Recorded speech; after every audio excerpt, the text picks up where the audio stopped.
Welcome back to the Tracy Take. I'm Tyler here with my brother Ryan. Today we are breaking down the Los Angeles Rams 2024 schedule. We are going to give you the lowest possible floor that you can expect from the Rams this year and their highest possible ceiling when it comes to their best possible record. But before we get into that, the NFL season is right around the corner. And once the season comes around, Ryan and I, we will be making weekly prediction videos for all of the Rams games that you're not going to miss. So go ahead and subscribe to the channel and tackle that bell if you have not already. Get notified when those videos come out.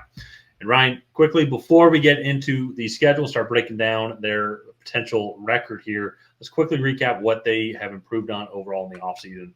And I think, to me, I remember sitting in this chair right here while we were, I think, doing some recording for some future playoff games as well, while we were watching the Rams at Detroit. And it just was a clear reminder to me that they need to address the secondary hardcore. And I think that's one of the areas that they improved on in this offseason. Getting Tre'Davious White, getting Darius Williams, Cameron Curl as well, just providing more depth to that area as well. They also then did get Cameron Kitchens as well in the draft.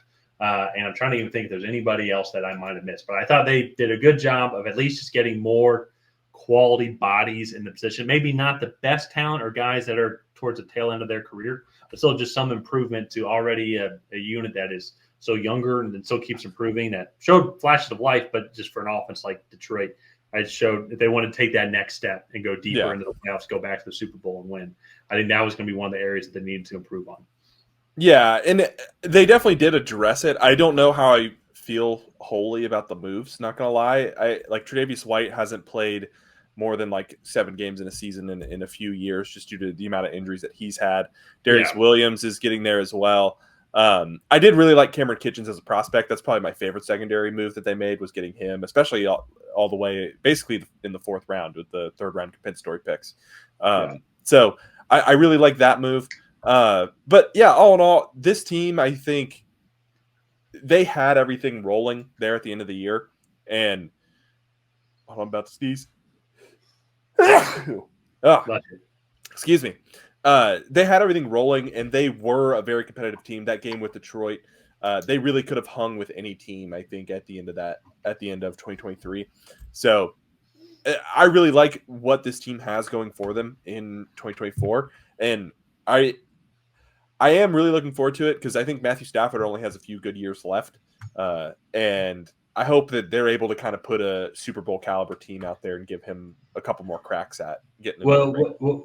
What Sean McVay's done with that offense, and then they just absolutely struck gold with Puka Nacua. And so you have him across from Cooper Kupp, and then and then you still have DeMarcus Robinson, and then you still have Tutu Atwell also. And kind of a sneaky one. I'm kind of curious how he does, but Jordan Whittington, his role literally was to be the other guy at Texas. So now that's why they drafted him. So I think he can be a good support person as well. He's not going to light up the stat sheet, but I think he can get you average maybe 40 yards a game potentially if he's given the opportunity, just because that was literally his role with Xavier Worthy, A.D. Mitchell, Jatavian Sanders, so Jonathan Brooks in the backfield, Quinn Ewers. So he was just the other guy. So I think then they're getting good depth for guys who know their role, and also too, it's a little Sean McVay offense who they're just going to be really fun to watch.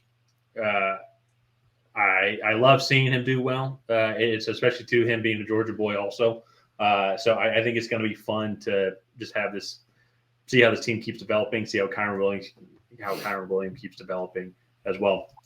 I think defensively, it's I get your point. Tre'Davious White, I think when healthy, is still one of the better corners in the league. The issue is your point exactly. He just has not been healthy overall. And maybe that's kind of an exaggeration now, saying he's one of the better corners in the league. He has been, but he's been struggling with injuries. And so if he can stay healthy, he's at least just a good body, provide good depth to just some much needed secondary help also. And I thought they did a good job in the draft overall. I can't remember if you brought up Jared Verse or Brady Fisk, but improving that defensive line, especially too with Aaron Donald moving on. Yeah. So I think all those things are going to be very interesting. Health's going to be a big thing in all aspects, but kind of going into their 2024 schedule here. Get a rematch of their last game of the season last year, week 1 at Detroit on Sunday Night Football. And Stafford gets to go back to Detroit in a much more friendlier environment than a playoff matchup in Detroit for the first time in 30 years, I think, is what it was. So, then week 2 at Arizona, week 3 hosting San Francisco, week 4 at Chicago, and then week 5 hosting Green Bay. Week 6 is a bye.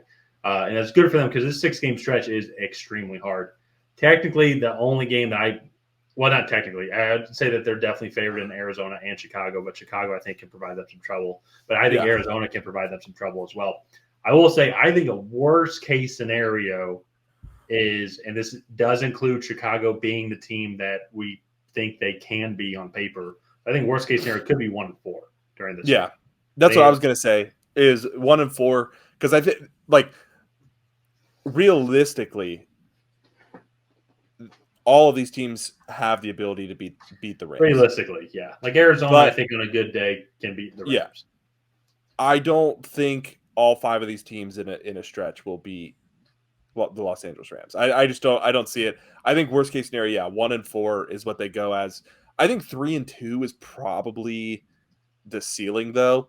I just see them having some trouble along the way. San Francisco, Green Bay was really good at the end of last year, so they're going to have some time to get things heated up. Detroit was really good last year as well. And so I think getting 3 wins out of this stretch, and also another thing I will say, the Rams had a little bit of a slower start, I think, last year and the years before than I think we've given them credit for. They are one of those teams, I feel like, as the season builds, they get better and better. They started off pretty hot last year. They paused when Kyron Williams got hurt just because they kind of took away their running game. But like they started out, that was when we got introduced to Puka Nacua in week 1. And then they had, I think, a great game against the Colts a couple weeks later. Pretty sure Anthony Richardson was still in that game. I'm trying to remember. But I understand your point, though. It's early on in the season, so who knows what to say. I can go with 3-2. I can go with 3-2 there just because Detroit did beat them last year. It's obviously a totally different team, totally different season, and there's like the games are 8 months apart. They started out, what is that, 1-2. They started out 2-3, 3-4. So like they were slightly below 500, and then they had a really bad loss. They were 3-5 at one point, from what it looks like on here, and then they hit their stride late in the year.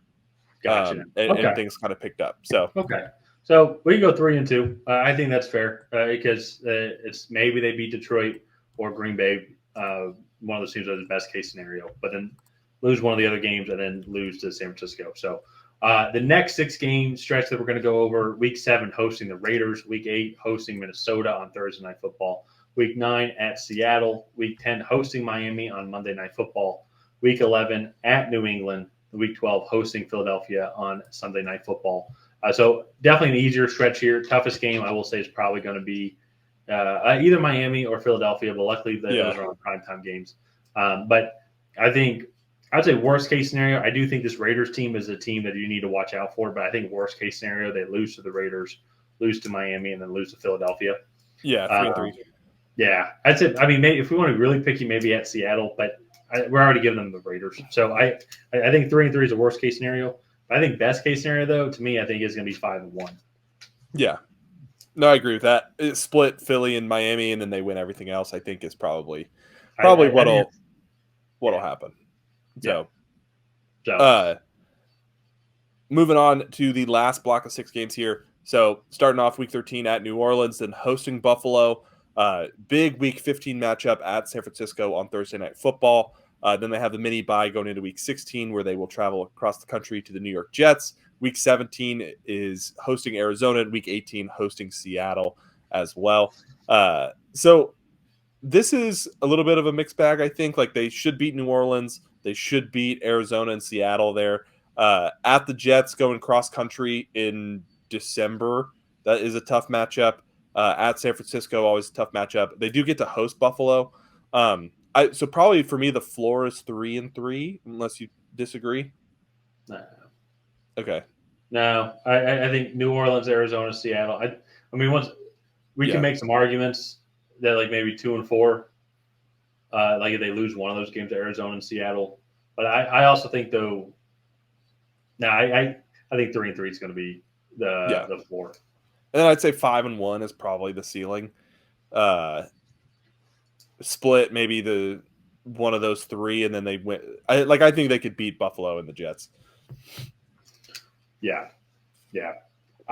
I think that's fair.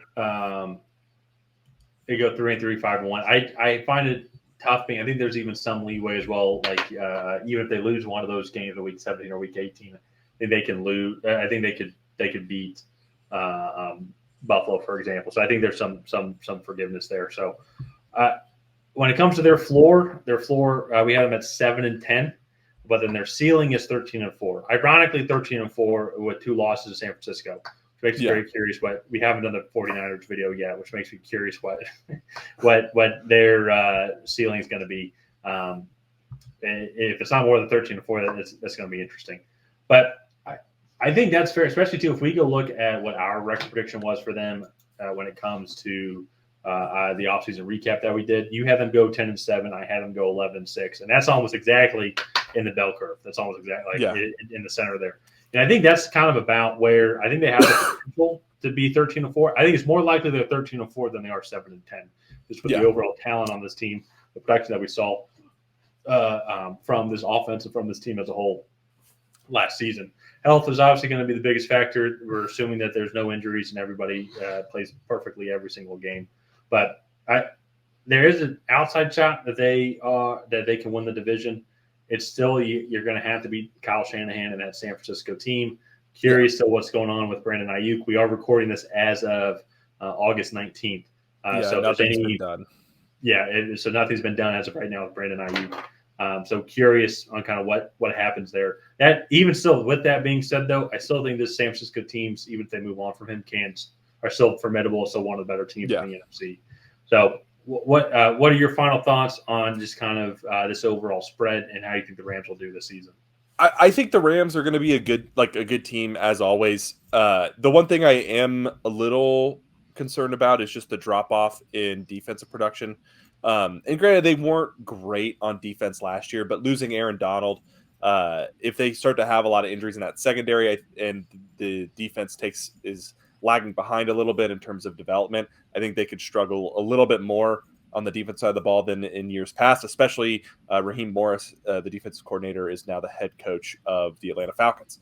So just a couple moving pieces there that are no longer there. And so interested to see kind of what they're able to do. But all in all, I think this offense should be able to carry them to an above 500 record. 13-4, I think, might be a little lofty, especially given the division that they're in. But I definitely think 10-7 is probably around there. 10-7, 11-6 is well. Where they'll it's just funny. We gave them 13-4 with almost really no shot for them to beat San Francisco. So that means that they just have to lose in 2 other games in their best case scenario, which I think was at one of the games between Miami and Philly, and then. One of the games between and then losing to Green Bay, or Detroit, and so I do think on paper what we saw in the performance last year with the veteranness of Matt Stafford, the head coaching capabilities of Sean McVay, who's been to 2 Super Bowls. It's kind of weird people forget that he's been to 2 just because of your guys' win over them was so boring. So it's still one of the better teams. I think he's going to be able to orchestrate this phenomenal season for this team. So they all can stay healthy because, once again, just like a lot of these teams in the NFC West, super fun to watch. Yeah, and that for me, I think this team is just going to be a lot of fun. A lot of high-scoring games, especially once that offense gets clicking. And they also drafted Blake Corum. We didn't mention that. I don't think they'll have the midseason lull if Kyron Williams has to miss some time. So, let's go ahead and wrap this one up here. If you guys have not already, please go ahead and like and subscribe.